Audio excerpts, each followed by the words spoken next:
do you have a Pistons hot take for this upcoming season? So like I'm the last person that likes to give hot takes. Here's the best I came up with, Anthony. This is the best I can do. I assume fans are not going to like this and be mad at me for not actually giving an actual hot take. But I think this is the year that Ron Holland becomes the young player on the roster that is most divisive with the fan base. Like he's entering year 3. And so my take is Ron Holland either becomes like an unquestioned sixth man on this team or gets traded at the deadline. That is my hot take for this season. And so again, I'm not saying like, I don't know where I'm at in terms of Ron Holland becoming like a starter, like this big time two-way wing that we talked about potentially happening, right? Like Jaylen Brown was like the ceiling, the potential archetype, all of that. I think after 2 seasons, it's like, that's probably not where this is going. So actually the name that popped in my head today as I was thinking about it is someone who recently got an extension with the Dallas Mavericks, Najee Marshall.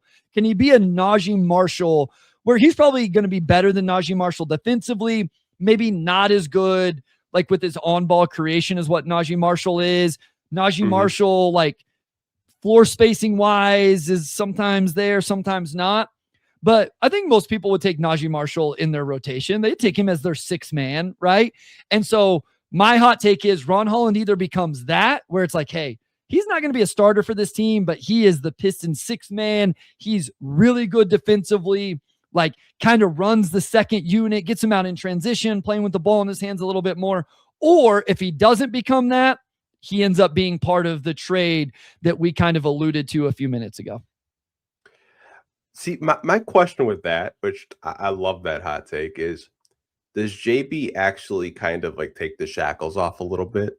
Because I feel like Ron plays a very niche defined role for them, which is like hustle guy, scrappy guy, grab rebounds, push the pace in transition. Like, does he give him a little bit more leash to do some of the things when we were doing evaluations in the G League Ignite? Because he doesn't play like he did in the G League Ignite like he does for JB Bickerstaff and the Detroit Pistons. I don't know. Like the answer is probably no, but I just wonder, maybe, I guess that's why it's a hot take, right? Is because I think even the path to the positive side of what I brought up is hard to see. You know, would he actually give him the freedom to do all of those things? And so I guess we'll have to see, but I do wonder. I guess my whole point with all of this is I don't foresee Ron Holland just being like, hey, he's the 8th guy in the rotation, right? Like that's going to be his role for the Pistons. I don't foresee that in his future. And so to me, it's more of, hey, we're going to lean into this a little bit more. He's going to grab and go in transition. And even when I say play with the ball in his hands, it doesn't necessarily mean he's initiating offense. It's just like they're strategically running actions where maybe he starts off the ball, but then he ends up like off a pin down into a handoff. Now he's turning the corner and they trust him to make that quality decision. I think one of the least talked about things last year was how good he was defensively and how much better he got defensively from. So like the offense doesn't have to be that good for him to be kind of in the role I'm talking about. It definitely has to get better. There's no question.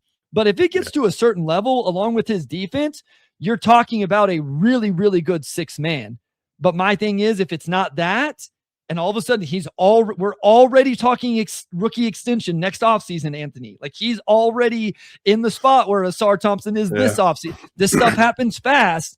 I do just wonder if it's like, hey, as part of this trade, we're going to make it the deadline. If we trade Ron Holland, maybe instead of trading a first-round pick, it's a second-round pick, right? And that ends up being better for us in the long run. So, I mean, it's a good hot take. I have one for you. I think John Collins is going to be a player like we saw with the Utah Jazz. Okay. I kind of look at how he was used in LA, and it Kawhi Leonard, hit James Harden. Most nights, he's maybe the 4th option at best. I think JB is going to use him more than Ty Lue, which I think that's kind of the bar. Like use him a little bit more offensively. I think he could definitely be a guy that's around 17, 18 points a game. So I remember whenever I did my, off-season breakdown, I wanted to look up the numbers here and see. It seemed like there was some play types in Utah, where he was used a lot more off screens, even I think as a pick and roll role. Yeah. So like pick and roll man, he was used more in Utah. Like to your point, in LA, and listen, Kawhi, especially for stretches of Kawhi was playing as one of the best players in the NBA for stretches of last season, like just straight up. Yeah. But it did seem like there was a little bit more space to the corner, just play on the baseline, that type of stuff. To your point, not just in transition, but maybe in the half court, they're going to use him a little bit more strategically and get him involved in ways like in Utah. I like that one. And again, that's a really good player. He averaged 19 a game his last year in Utah. It was only 40 games, but on really good, 53, 40, 85, 8 rebounds. That would be incredible. That signing would look even, I guess, sign and trade would look even better if that's what he returns to. I think that's maybe what the front office thinks if they give him a little bit more opportunity. Like he's shown throughout his career, even like dating back to his Atlanta days, like he's a pretty good player when he has higher usage. So I could definitely see him maybe being like I don't want to say like second option, but maybe he kind of fills into like that like 2B option if maybe JD doesn't have it that night and Cade's looking to do more pick and rolls with him as the roll man and kind of throw opposing defenses off. I could totally see that happening. Yeah, the interesting thing with that is I will just bring up this one caveat with like a Cade Cunningham, John Collins pick and roll. Is now you have Jalen Duren and Asar Thompson both off the ball. You don't have either one of them involved in the action and the space. But I think to your point, maybe there's ways to stagger the rotations where, he's on the floor with Paul Reed, who can space a little bit more maybe, and, some floor spacers on the wing around that or whatever.